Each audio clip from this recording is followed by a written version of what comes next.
ይህ አዋዜ ልዩ ሰበር ነው። የመከረኛዋ ኢራን ዋና ከተማ ቴህራን ሰማይ በሰው ሠራሽ ደመና ተተክቷል። ከየአቅጣጫው የሚጅሞለሞሉ አምዶች አብረው የሠሩት የጭስ ዳስ የአሜሪካ ዘመቻ ከባድ ቁጣና የእስራኤል የሚያገሳ አንበሳ ጣምራ ጥቃት ውጤት ነው።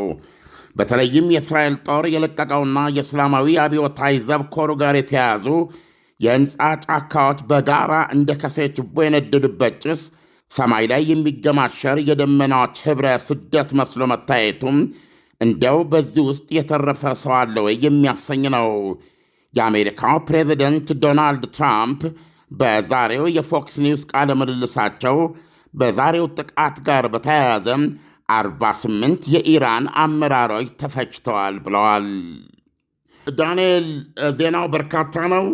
ለመጀመሪያ ጊዜ የጦርነት ከተጀመረ 48ኛ ሰዓቱን እየያዘ ነው። 3 የአሜሪካ ወታደሮች ተገድለዋል፣ 5 ያህል ቆስለዋል። ደግሞ አለ ዳኒ 3 የአሜሪካ ወታደሮች ሲገደሉ 5 ቆስለዋል። ቀደም ሲል በነበረንና አዋዜ ዋናው ላይ በተላለፈ ሌላ ዘገባ እስራኤል ከኢየሩሳሌም አጠገብ በምትገኘዋ ቤት ሸሜሽ በምትባል ከተማ ውስጥ የኢራን ሚሳኤል እንዳለ መውረድ በመቻሉ የመኖሪያ አካባቢ አርፎ እስካሁን ድረስ 9 ሰዎች መገደላቸው ተረጋግጧል። 20 የደረሱበት አልታወቀም። 20 ቆስለዋል። በተለይም በዚህ ጉዳት ከደረሰባቸው ነገሮች አንዱም ከአንድ ጸሎት ቤት ስር የነበረ የቦምብ መጠለያ መሆኑ የኮንስትራክሽን ስራውን የቦምብ መጠለያው እንግዲህ ሰዎች ከጠላት ቦምብ እንዲድኑ ወይም ያድናቸዋል ተብሎ የሚሰራ መጠለያ ነው። ያ መጠለያ አለ በማይባልበት ደረጃ መውደሙ ጥያቄ ያስነሳ ሆኗል።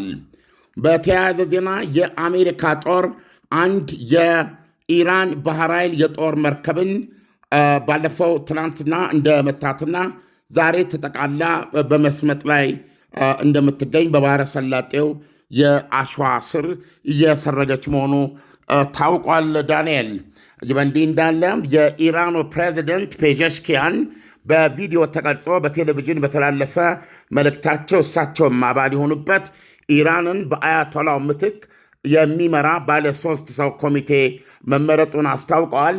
የሃይማኖት ኮሚቴ ወይም ምክር ቤቱ ደግሞ በራሱ በነበረው አካሄድ መንፈሳዊ መሪውን የሚተካ አያቶላ እስከሚመርጥ ድረስ ይህ ባለ 3 ኮሚቴም ሀገሪቱን ይመራል ይላል። ዳንኤል፣ ጥያቄዎችን እየመለስኩ የተለያዩ ሰበር ዜናዎችን እንናገራለን። በነገራችን ላይ የኢራኑ መንፈሳዊ መሪ አያቶላ ሮላ khomeiniን ለሞት ያበቃቸውን ቅጽበት ያሉበትን ሁኔታ በምን ሁኔታ ላይ እንደሚገኙና ይህንንም ተከትሎ የእስራኤል የጦር ጀቶች በወሳኝ ፍጥነት ቦታው ደርሰው እንዲገሏቸው ያስቻለውን መረጃ በመመረጅና በማቀበል ሚናውን የተጫወተው ቀደም ሲል በነበረው ዘገባ ይህም በአዋዜ ዋናው ላይ የተላለፈ ነው፣ ሞሳድ ሳይሆን ሲአይኤ መሆኑን ዘገባዎች አመልክተዋል። ዳንኤል፣ ከጥያቄ እየተነሳው በመሃሉ ሌሎች ሰበር ዜናዎችን ለአድማጮች እናካፍላለን። ዛሬውኑ ተረክበው ስራ የሚጀምሩበት 100% የተጠናቀቁ የንግድ ሱቆችና ዘመናዊ መኖሪያዎች በመሆን ሪል ስቴት ጎልደን ቪሌጅ ሳይት ላይ ቀርበዋል። የንግድ ሱቆች ከ20 ካሬ ጀምሮ፣ መኖሪያ ቤቶች ባለ 1፣ ባለ 2 እና ባለ 3 መኝታ ቤቶች ከ80 እስከ 194 ካሬ ድረስ ከመሆን ሪል ስቴት። በተጨማሪም ለውድ ደንበኞቻችን በ10 ዓመት እየኖሩ የሚከፍሉት 50% ከወለድ ነጻ የባንክ ብድር ማመቻቸታችንን ስንገልጽ በታላቅ ደስታ ነው። እንዲሁም 8% ቅድሚያ ክፍያ ለሚከፍሉ ደንበኞች በካሬ 73900 ብር ብቻ፣ ሙሉ ክፍያ ለሚከፍሉ ደግሞ በካሬ 51730 ብር በልዩ ቅናሽ ቤቶችን አቅርበናል። የማጠቃለያ ሽያጭ ላይ ነን። አሁኑኑ ይደውሉ፣ ነገውኑ ቢዝነስዎን ይጀምሩ። በ0988 887676 ወይንም በ0988 887999 ሃሎ ይበሉን። መሆን ሪል ስቴት በሰላማዊ መንደር በምቾት ይኑሩ ይሎታል። ዓለም ከዚህ በኋላ ኢራን ወደ ድርድር የምትገባበት ሁኔታዎች እንዲፈጠሩና ጦርነቱም ቶሎ እንዲቆም የሚፈልጉ የኢራን አጋር ሀገራት የሉም ወይ? ኢንተረስቲንግ ጥያቄ ነው። በአውሮፓ አካባቢ እንዲህ አይነት ነገር መነሳቱን አስታውሳለሁ። በሌላ በኩል ደግሞ የራሱ የተባበሩት መንግስታት በተለያየ መንገድ ድምፁን እያሰማ ነው። ይሁንና የኦማን ውጭ ጉዳይ ሚኒስትር ዋና አደራዳሪ ነበሩ። ድርድሩ የሚቀጥልበትን መንገድ አንስተዋል። ይህንን በተመለከተ የኢራኑ ውጭ ጉዳይ ሚኒስትር አባስ አርጋቺ ኢራን አሁንም ድርድሩ ለመቀጠል ዝግጁ መሆኗን ገልጸዋል። ይህ እንግዲህ ጥያቄን የመለስኩ ይመስለኛል። አሁን እንደምመለከተው ከሆነ በተለይ የፕሬዚደንት ዶናልድ ትራምፕ በዚህ ለፎክስ ኒውስ በሰጡት መግለጫ 48 የኢራን አመራሮች መገደላቸው መፈጀታቸው በተለይ አሁን ከምታየው በድብደባው በመላ ኢራን ከምታየው መደበኛውን ደመና የተካ የጭስ ደመና አንጻር ስታየው ሪሊ አትገረምም። የእስራኤሉ ጠቅላይ ሚኒስትር ቤንያሚን ኔታንያሁም እንደዚሁ ቤት ሸሜሽ ውስጥ ከደረሰው የዘጠኞች እልቂት በኋላ እና እንዲሁም ዕድሜያቸው የ102 ዓመት ሰው የሆኑ አረጋዊ እስራኤላዊ በቆስለው ነበረ። 89 አሁን በድምሩ 109 ወይ 110 አካባቢ ይሆናሉ የቆሰሉ እስራኤላውያን። የአብላጫዎቹ የቀላል የመቁሰል አደጋ ነው። የ102 ዓመት ሰውም የደረሰባቸው የመቁሰል አደጋ መጨረሻ ላይ ሕይወታቸውን የነጠቃቸው መሆኑ ታውቋል። በዚህ የተነሳ እስራኤል ቅዳሜ ዕለት በተጀመረው ጦርነት ጋር በተያያዘ 10 ዜጎቿን ሕይወታቸውን አጥተዋል ማለት ነው። የሆርሙዝ ሰርጥ ጉዳይ አለ ዳንኤል። የሆርሙዝ ሰርጥ ባለፈው አንስተነዋል።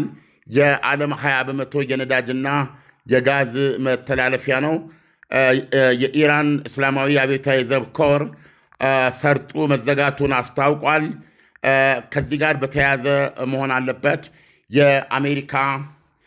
የአሜሪካ ጦር የኢራንን መርከብ ከኢራን መርከብ ጋር የጦር መርከብ ጋር የተጋጠሙበትና ለማስመጥ የቻሉበት ክስተት የተፈጠረው ነገር ግን እስካሁን ባለው ወደ 48ኛ ሰዓቱ በመሄድ ላይ በሚገኘው ጦርነት ጋር በተያያዘ የሆርሙዝ ሰርጥ ነዳጅ እያስተላለፈ አይደለም።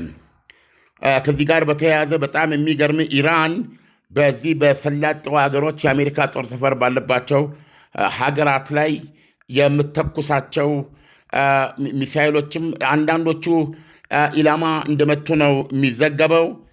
ለምሳሌ የተባበሩት አረብ ኤሚሬቶች 4 ሰዎች እንደተገደሉባት ገልጻለች። ከፍተኛ ቁጥር ያለው ምናልባትም እንደሚታወቀው በተባበሩት የኳታር ላይ ትልቁ የአሜሪካ የአየር ኃይል ጦር ሰፈር የሚገኝበት ቦታ ነው። ባለፈው የሰኔ ጦርነትም 20 ሚሳይሎች ተኩሳ ነበረ። አሁንም ኳታር ላይ በተመሳሳይ ሁኔታ የሚሳይሎቹን ቁጥር አናቅም ተኩሳ ነበረ። እንደዚህ አንድም በሰው ላይ ያደረሱት ጉዳት የለም። የተባበሩት አረብ ኤሚሬት ግን ዱባይ ውስጥ ጨምሮ አየር ማረፊያውን ጨምሮ ምንድነው ሰማይ ታካኪ ህንፃ ቡርጅ ካሊፋ ሶሪ ትክክል አላስቀምጥኩት ከሆነ እሱን አካባቢ ድረስ የተጣጋ ወይም የጨረፈ ጥቃት መድረሱ ነው የሚገለጸው። ለዚህ ነው በአዋዜ አንድ ላይ ዱባይ ጨሰች ለማለት የተገደድ ነው። አንዳንድ አድማጮቻችን እኔ ዱባይ ነኝ ያለሁት እና የምንጨስ ነው የምታወራው ያሉኛሉ። ዳንኤል ወደ ሌሎች ሰበር የዛሬ ውሎ ዜናዎች በወስድህ በተለይ አሁን ቅድም እንደነገርኩ እስራኤል በድምሩ እንግዲህ 10 ሰው ነው የሞተባት። ቤት ሸሜሽ ላይ 9 ብያለሁ። የ102 ዓመት ዕድሜ ያላቸው ሰው ደግሞ ቆስለው ሞተዋል።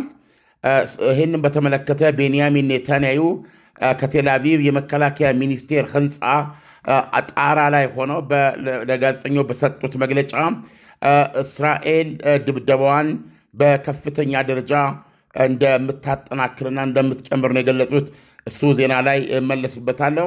የጀርመኑ ቻንስለር ሜርዝ የኢራንን የኒውክሌር ታጣቂነት ህልም እጅግ በጣም አደገኛ ሲሉ ድምፃቸውን ከአሜሪካና ከእስራኤል ጋር አቀላቅለዋል። ከካሚኒ ሞት በኋላ የተሰማ ድምፅ ነው። እንደዚሁም ደግሞ የአያቶላውን ሞት ተከትሎ ዳንኤል ብዙ አድማጮች እየተከታተሉ ነው ያሉት። ቴህራን በኢራን ውስጥ የምትመለከተው ነገር አስገራሚ ነው። የሚመቱ በሐዘን የኢራንን ባንዲራ ይዘው ደረታቸውን የሚመቱ የሚያለቅሱ እንዳሉ ሁሉ እውነቱን ለመናገር በደስታ የተጥለቀለቁና እውነት ወደ ጥምቀት በዓል የሚሄድ የሚመስሉ ደስተኞችም ታያለ እዛው ኢራን ውስጥና አዲስ ሁኔታ ነው ያለው። ፕሬዚደንት ዶናልድ ትራምፕና ጠቅላይ ሚኒስትር ቤንያሚን ኔታንያሁ እኛ ስራችንን እየሰራን ነው፣ ከተማችሁንና ስልጣናችሁን በእጃችሁ አስገቡ፣ ይሄ እድል እንዳያመልጣችሁ የሚል መልእክት በማስተላለፍ ላይ ናቸው። እውነቱን ለመናገር ኢራን ውስጥ የምታየው ጭፈራ በተለይ ፍሪደም ፍሪደም ፍሪደም ፍሪደም የሚል ነፃነት ነፃነት የሚል ነው። ብዙ አድማጮቻችን ይህንን እንደ ልብ መከታተል የሚችሉት ነው እና ቅድም ደግሞ የገለጽኩልህ ነገር አለ። በተለይ ይህን ቁልፍ የሆነ የመጀመሪያ ሰዓት ጥቃት እንግዲህ በማንኛውም ወታደራዊ ግፍጫ ላይ ፍልሚያ ላይ ሰርፕራይዝ ማግኘት አለብህ እና የትኛውም የበቃ ጄኔራል አሸዋ ገበታ ላይ መጀመሪያ የሚሰለጥነው ወይም ደግሞ በወረቀት ጽፎ ማስታወሻ የሚይዘው ሰርፕራይዝ ነው።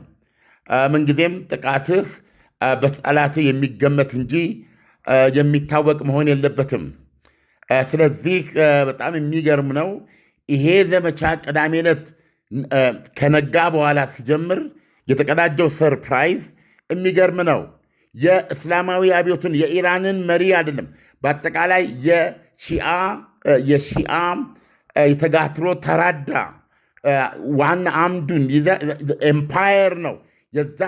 የዛን ሁሉ መሪ ነው የገደለውና በመጀመሪያው ተኩስ ነው ታላቁ ድል የተቀዳጁት አሜሪካና እስራኤል። ይሄ ነው ሰርፕራይዝ የሚባለውና እዚህ ሰርፕራይዝ እንዲህ አይነት ሰርፕራይዝ ያበቃቸው ምንድን ነው ስትል ይህ በጣም ቁልፍ መረጃ ነውና እዚህ ቦታ ላይ የአሜሪካው ማዕከላዊ ስለላ ድርጅት ሲአይኤ ሚና መሆኑን ያነበብኩ ነው። ጥቃቱን እርምጃውን የወሰደችው እስራኤል ከመሆኑ አንጻር ከእስራኤል ጋር ያለው የመረጃ ምንጭ ደግሞ ሞሳድ መሆኑን በመንተራስ ነው። በልዩ ዘገባዬ የማነው የአያቶላውን ሞት አስመልክቼ ባቀረብኩት የመረጃ ምንጩ ሞሳድ ነው ያልኩት። ነገር ግን አሁን እንደማነባው አያቶላውን ሲከታተልና እስከ መጨረሻ ያሉበት ቦታ ድረስ መርጆ ለእስራኤል ይህንን መረጃ የሰጠውና ያስመታቸው የአሜሪካ ሴንትራል ኢንቴሊጀንስ ኤጀንሲ በምህፃረ ቃል ሲአይኤ ብለን የምናውቀው መሆኑን ዘገባዎች አረጋግጠዋል። ዳንኤል ዓለም የኢራኑ መንፈሳዊ መሪ አሟሟታቸውን የተመለከቱ ሌሎች የኢራን ከፍተኛ አመራሮች ለደህንነታቸው ምን ያህል እርግጠኛ ሆነው ነው ይህንን ጦርነት መቀጠልስ የሚችሉበት ሁኔታዎችስ ምን ይመስላል የሚለውን ብትነግረን። ይሄ እንግዲህ እንደነገርኩህ መስዋዕትነትን የሚቀበል ሃይማኖታዊ ስርዓት ነው የኢራን።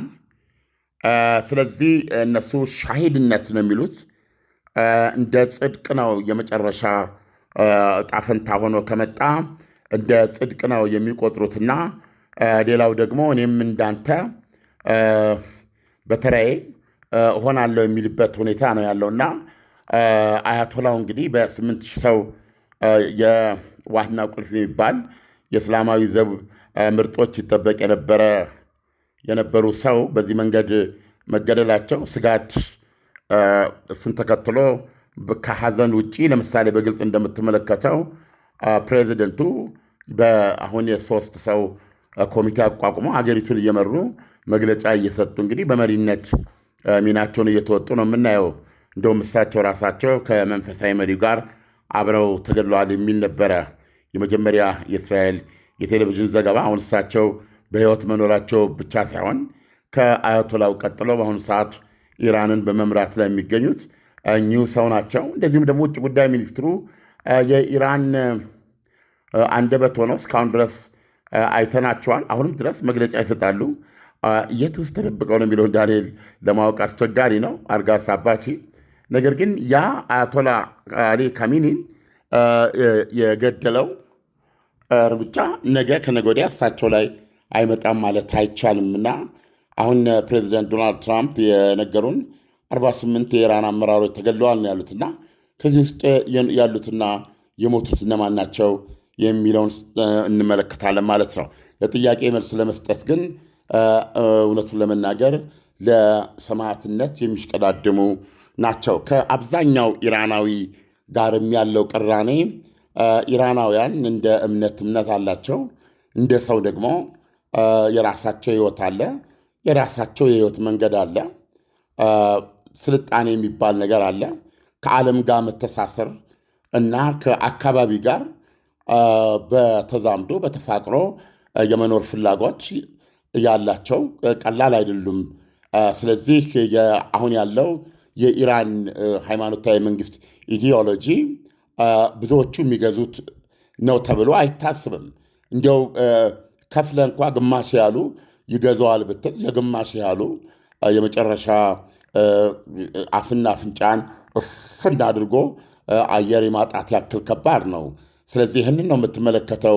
የአያቶላው ሞት በዚህ በኩል ብዙዎችን በደስታ በጭፈራ አደባባይ ላይ በዚህ በጦርነት ሰዓት ላይ በዚህ መልኩ ሲያወጣቸው ስትመለከት ሀገሪቱ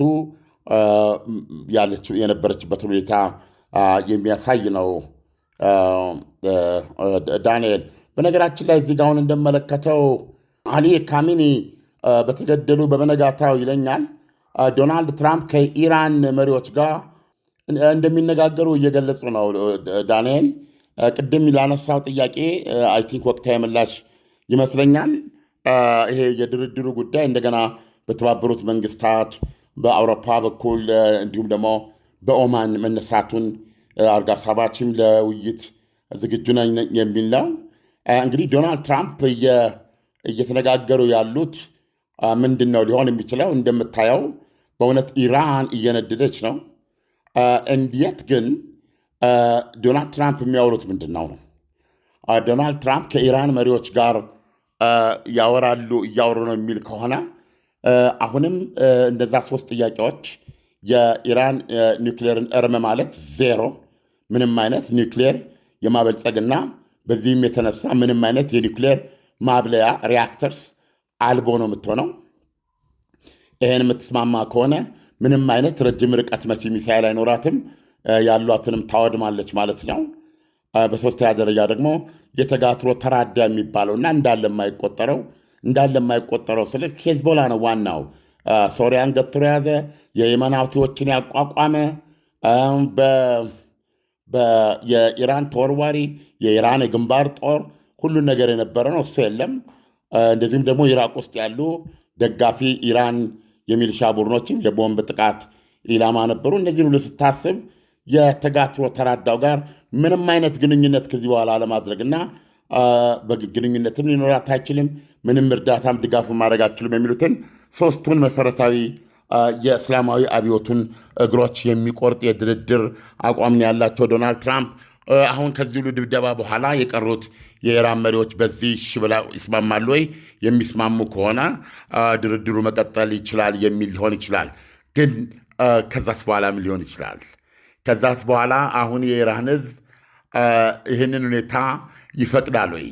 እስላማዊ አብዮቱ እግሩንም ማቶ ቢሆን በቶርሶ ከወገቡ በላይ ስልጣኑን መቀጠል ይችላል ወይ?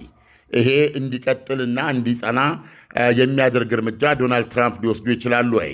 ወይስ ደግሞ ይህ አገዛዝ ይጽና አይጽና ከዚህ በኋላ ኃላፊነቱ የራሳቸው የኢራናውያን ይሆናል?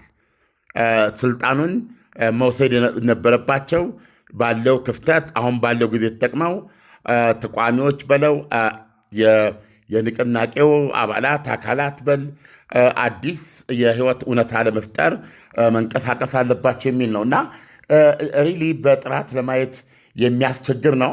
ቢሆንም ዶናልድ ትራምፕ ከኢራን መሪዎች ጋር እንደሚነጋገሩ እየገለጹልን ነው። ዳንኤል፣ ዓለም ኢራን የምታደርገው የአጸፋ ምላሽ የሰላጤው ሀገራትን በሂደት የሚያስቆጣ አይሆንም ወይ? ምክንያቱም ኢራን የአሜሪካ የጦር ሰፈሮችን ለመምታት በሚል ሌሎች ንጹሐንን አብራ የምትመታ እስከሆነ ድረስ ማለቴ ነው። ኦልሬዲ መከፋታቸው ምንም ጥርጥር የለውም። በተለይ አሁን እንደማየው አይ ቲንክ ኩዌት ውስጥም አንድ ሰው ሞተዋል። አሁን የተባበሩት አረብ ኤሚሬትስ 4 ሰው የተገደለባት እንዳልኩ አንዳንድ ዜናዎችን አይ ቲንክ ድብደባው የከፋባት የተባበሩት አረብ ኤምሬት ናት እና ይህን ሁኔታ አያለሁኝ። እንደዚሁም ደግሞ ሳውዲ አረቢያም ተኩሶባታል። ነገር ግን አንዴ ነው እስካሁን ያየሁት ሪያድ ላይ። የአቡዳቢና ዱባይ ሁለተኛ ጥቃት ነው እና ምን ያህል ሚሳይሎች ወይም ሰው አልቦች እንደተኮሱባቸው ለጊዜው ሰብሰብ ያለ መረጃ የለም። በነገራችን ላይ እዚህ ላይ የማየው ሌላ ትኩስ ዜና ካሜኒ የተገደሉ ጊዜ ካሜኒ ብቻቸውን አልነበርም የተገደሉ። ዳንኤል እዚህ ላይ ምን ይነግረናል መሰለ? በደርዘኖች የሚቆጠሩ የኢራን ከፍተኛ አመራሮች ነበሩ ይላል እና ጦርነቱ በተጀመረ በሴኮንድ ዕድሜ በሲአይኤ መረጃ ምክንያት አብረው ያለቁ ናቸው ይላል። ስለዚህ የስም ሊስቶች አላገኘንም እንጂ የኢራቅ ቶፕ አመራሮች አብዛኛዎቹ ተገድለዋል ነው የሚለው ዳንኤል። ከዛ ውጭ ደግሞ በተለይ አንዳንድ ዜናዎች ላይ በጨረፍታ ማየው ይሄ ቡርጂ ነው ያልነው የዚህ ሰማይ ጠቀሱ የተባበሩት አረብ ኤሚሬት ህንፃን በተመለከተ ለምሳሌ አሁን ለምሳሌ ዱባይ አየር ማረፊያ ይለኛል። ዱባይ አየር ማረፊያ እንደዚሁም በዚህ በቡርጅ አልአረብ ሆቴል ቡርጅ አልአረብ ሆቴል ላይ 4 ሰዎች ቆሰሉ እየተባለበት ነው። በራፍ ላይ ነው የፈነዳው እና በሱ የተነሳ 4 ሰዎች መቁሰላቸውን ነበረ ትላንት ዘገብነው። ታስታውስ እንደሆነ እነሱ የሆኑ የሞቱት ምክንያቱም የተባበሩት አረብ ኤሚሬትስ 4 ሰዎች ተገድለውብኛል ብላለች። ባህሬን ላይ ተኩሰዋል። ኦማን ላይ ኢቭን ተኩሰዋል። ዳንኤል ኦማን ድርድሩን የምታካሄደው ሀገር ናት። ኳታር እንደዚህ አድርገዋል። ኳታር ውስጥም አንድ ሰው ተገድሏል። ፓኪስታናዊ ነው ዳንኤል እና በጣም ለክሸሪ ፕሮፐርቲ ስላል በጣም ውድ ዋጋ ያላቸው ንብረቶች አብረው እንደተመቱ ነው የሚገልጸው።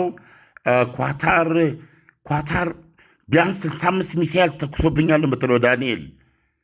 ኳታር 65 ሚሳይል ተተኩሶብኛል፣ 16 ሰው ቆስሎብኛል፣ አንድ ፓኪስታናዊ ተገድሏል ነው ዳንኤል። ሪሊ ኢራኖች ይህን ጦርነት እንደ ዛቱት ሁሉ ወደ ሰላጤዎቹ ሀገሮች በሙሉ እንዳዳረሱት ነው የምትመለከተው። የእስራኤል ለምሳሌ ምናልባት አሁን ወደ 200 ሊጠጋ ይችላል የሚሳይል ውርጅብኙ፣ ከዛም ሊያልፍ ይችላል። በተደጋጋሚ እያየን ነው። ይህን ስትመለከት በኳታር ላይ ብቻ ቢያንስ 65 ሚሳይል መተኮስ በጣም የሚደንቅ እና ምን ያህል የቆረጡ መሆናቸውን የሚያሳይ ነው ዳንኤል።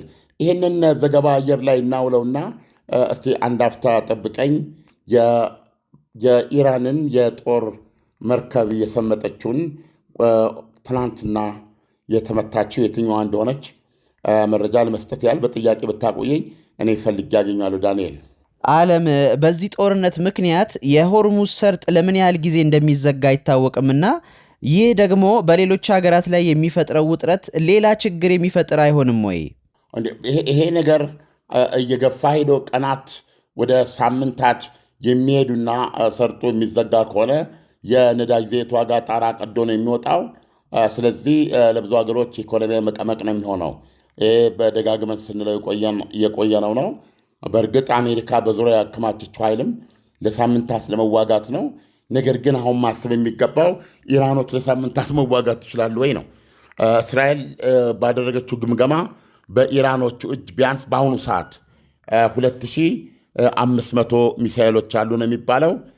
እስካሁን ድረስ ያሉበት ታውቆ ድብደባ ወይም ጥቃት ያልደረሰባቸው የሚሳይል ማምረቻዎች አሉ። በነዛ ማምረቻዎች ደግሞ ሚሳይል በአጣዳፊ እያመረቱ እንደሆነ ነው የተናገረችው። ስለዚህ ይህን ግምቱ ስታስገባ እና የሆነ የራስን ካልኩሌሽን ብትሰራ የሚመቱትና ከዛ ተርፈው የሚተኩሱትን ስታስብ ቢያንስ አንድ ሳምንት ምናልባት 8-9 ቀን አሁን ባላት ሁኔታ ለመንቀሳቀስ ያስችላት ሲሆን ይሄ ሁኔታ ነው ያለውና እንደዛቱት በርካታ የአሜሪካ ይዞታዎች በእነዚህ በሰላጤ ሀገሮች ያሉ እየተመቱ ነው። የሶስቱ የአሜሪካ ወታደሮች ሞትና የአምስቱ መቁሰልም ከዚህ ጋር ተያይዞ የሆነ ነው እና እንግዲህ እዚህ ላይ ቅድም ያነሳውልህ አዲሶቹ የኢራን መሪዎች ከአሜሪካ ጋር መደራደር እንደሚፈልጉ ዶናልድ ትራምፕ ለአትላንቲክ ለሚባለው ሚዲያ ዘጋቢ በዛሬው ዕለት ጠዋት መግለጻቸውን ዜናው እዚህ ላይ ያስነበበኛል። ዶናልድ ትራምፕ እንዳሉት ሊያወሩኝ ይፈልጋሉ፣ እኔም ላወራቸው ተስማምቻለሁ፣ ስለዚህም አወራቸዋለሁ። ይህንን አሁን ሳይሆን በፊት ነበር ማድረግ ያለባቸው። ቃል በቃል እያየሁ ነው የምነግርህ። አሁን ሳይሆን በፊት ነው ማድረግ የነበረባቸው አሉ። ነገር ግን ያንን የድርድር ዕድል ተግባራዊ በሆነ መንገድ ተጨባጭ በሆነ መንገድ ሊይዙት ይገባ ነበረ እና ያኔውኑም ሊሰሩት የሚችሉት ነበረ። ከሚገባው ጊዜ በላይ ዘገዩ ነው የሚሉት እዚህ ውስጥ ሳይገቡ ይህን ሁሉ መስዋዕትነት ሳይከፍሉ የሚል ነው። ፕሬዚደንቱ ቀደም ሲል በነገርኩ 3 ነጥቦች ላይ ሊስማሙ የሚችሉበት ድርድር ከተደረገ ይሄ ፕሬዚደንት ጠቅላይ ሚኒስትር ቤንያሚን ኔታንያሁ ላለፉት 40 ዓመታት እስራኤል ለሕልውናዋ ስጋት ሆኖ የቆየውን አደጋ በወሳኝ መልኩ ለአንዴና ለመጨረሻ ጊዜ ከላይዋ ላይ አሽቀንጥራ ለመጣል የምታደርገው ውጊያ ነው። በዚህ ውጊያ ላይ የአሜሪካው ፕሬዚደንት ዶናልድ ትራምፕ ለቃላቸው ታማኝ ሆነው የዚህ ውጊያ አካል በመሆናቸው አመስግነዋል። ዞሮ ዞሮ ይሄ ድርድር ቢደረግና እነዛ 3ቱ ዋነኛው የኢራን እስላማዊ አብዮታዊ አገዛዝ የቆመባቸውን 3 እግሮች ኢራኖች ቆርጦ ለመጣልና በእስራኤል ላይም ሆነ በማንኛውም በጎረቤቶቻቸው ላይ ምንም አይነት አደጋ መጋረጥ የማይችሉ ሆኖ ለመቀጠል ዝግጁ እስከሆኑ ድረስ ይህ ጦርነት በዚህ ምክንያት ቢቆም እስራኤል ሙሉ በሙሉ ተጠቃሚ ነው የምትሆነው። ጉዳዩ ይህንን ስርዓት መለወጥ ለሚፈልጉ ኢራናውያን ምናልባት ያለ እግሩም ሊያሰነብትባቸው ይችል ይሆን የሚል ጥያቄ ነው የሚያስነሳው። ይሄ ነው። ሌላ እንግዲህ አዲሱ ዜና አሁን እየነገርኩ ነው። ስለ ሆርሙዝ ሰርጥ ደግሞ ይሄን በሚመለከት አዎ ይሄን ማረጋገጥ ይችላሉ። አሁን በሆርሙዝ ሰርጥ የመርከቦች መተላለፍ ተገቷል ይላል። ስለዚህ ኢራኖች የተቆጣጠሩ ማለት የዚህ የሆርሙዝ ሰርጥ ሰሜናዊ ክፍል በፋርስ ባሕረ ሰላጤና በኦማን ሰላጤ መካከል የሚገኝና ኢራኖች የሚቆጣጠሩት መሆኑን ይገልጻል። ስለዚህም በዛ በኩል መተላለፍ አይቻልም። ደጋግሜ እንዳልኩት የዓለማችን 20 በመቶ የነዳጅና የጋዝ መተላለፊያ መስመር ነበረ። ይሄ በመሆኑ እንግዲህ ትልቅ አደጋ ነው። ምክንያቱም የራሷ የኢራንን ጨምሮ የኢራቅ፣ የኩዌት፣ የኳታር፣ የሳውዲ አረቢያ እንዲሁም የተባበሩት አረብ ኤሚሬቶች የነዳጅ ዘይትና የተፈጥሮ ጋዝ ምርቶች 20 በመቶቹ በተለይ ወደ ኤዥያ የሚሄዱበት መተላለፊያ ይሄ ነበረ። ነዳጆቻቸውን የተፈጥሮ ጋዛቸውን እየሸጡ አይደለም ማለት ነው። ወይም ደግሞ ይሄ 20 በመቶ የሚለውን ወደ ቁጥር ስንገለብጠው 20 ሚሊዮን በርሜል በየቀኑ የሚተላለፍበት ነው። ይህንን ለማለፍ የሚያስችል የራሳቸው የነዳጅ ዘይትና የተፈጥሮ ጋዝ ቧንቧ መሰረተ ልማት ያላቸው 2 ሀገሮች አሉ። ሳውዲ አረቢያና የተባበሩት አረብ ኤሚሬትስ ናቸው። ስለዚህ እነሱ ምናልባት በሆርሙዝ ሰርጥ መዘጋት ቢያንስ ለጊዜው ተጎጂ አይሆኑም ማለት ነው። ለሌሎቹ ግን እጅግ በጣም አስቸጋሪ ነው የሚሆንባቸው እና እስከ ትናንት ድረስ በዛ በሆርሙዝ ሰርጥ ላይ የነበረው የነዳጅ ዘይትና የተፈጥሮ ጋዝ ትልልፍ 75 በመቶ ወርዶ ነበር ይላል። ስለዚህ እንግዲህ ዛሬ ደግሞ ኦልሞስት ወደ ዜሮ ደረጃ መጥቷል ማለት ነው። ይሄ በጣም አሳሳቢ የዓለም ነዳጅ ዘይት ዋጋን እና የጋዝ ዋጋን የሚጨምርና ትልቅ የኢኮኖሚ ችግር የሚያመጣ ነው። ለምሳሌ ያክል ይህንን ሰርጡን ከመዝጋት አኳያ ኢራኖች አሁን እዚህ ላይ የሚመለከተው ዜና የኦማን የባህር ደህንነት የባህር ንግድ ደህንነት ማዕከል ዛሬ ያስታወቀው ነው። ስካይላይት የምትባል ነዳጅ ጫኝ መርከብ ከኦማን ማሳንዳም የውሃ ጠረፍ ወደ 10 ኪሎ ሜትር ርቀት ላይ መመታቷን ይገልጻል። 4 ሰዎች መቁሰላቸውን ይገልጻል።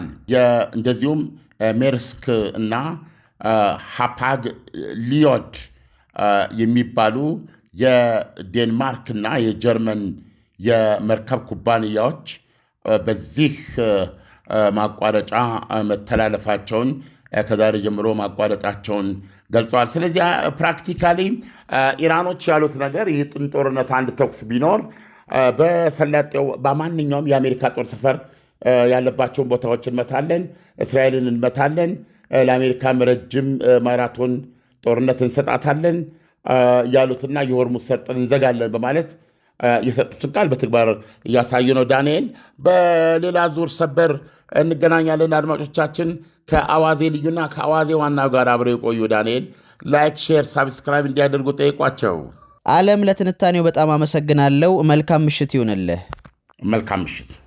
ዛሬውኑ ተረክበው ስራ የሚጀምሩበት 100% የተጠናቀቁ የንግድ ሱቆችና ዘመናዊ መኖሪያዎች በመሆን ሪል ስቴት ጎልደን ቪሌጅ ሳይት ላይ ቀርበዋል። የንግድ ሱቆች ከ20 ካሬ ጀምሮ፣ መኖሪያ ቤቶች ባለ 1፣ ባለ 2 እና ባለ 3 መኝታ ቤቶች ከ80 እስከ 194 ካሬ ድረስ ከመሆን ሪል ስቴት። በተጨማሪም ለውድ ደንበኞቻችን በ10 ዓመት እየኖሩ የሚከፍሉት 50% ከወለድ ነጻ የባንክ ብድር ማመቻቸታችንን ስንገልጽ በታላቅ ደስታ ነው። እንዲሁም 8% ቅድሚያ ክፍያ ለሚከፍሉ ደንበኞች በካሬ 73900 ብር ብቻ፣ ሙሉ ክፍያ ለሚከፍሉ ደግሞ በካሬ 51730 ብር በልዩ ቅናሽ ቤቶችን አቅርበናል። የማጠቃለያ ሽያጭ ላይ ነን። አሁኑኑ ይደውሉ፣ ነገውኑ ቢዝነስዎን ይጀምሩ። በ0988 887676 ወይንም በ0988 887999 ሃሎ ይበሉን። ሞን ሪል ስቴት በሰላማዊ መንደር በምቾት ይኑሩ ይሎታል።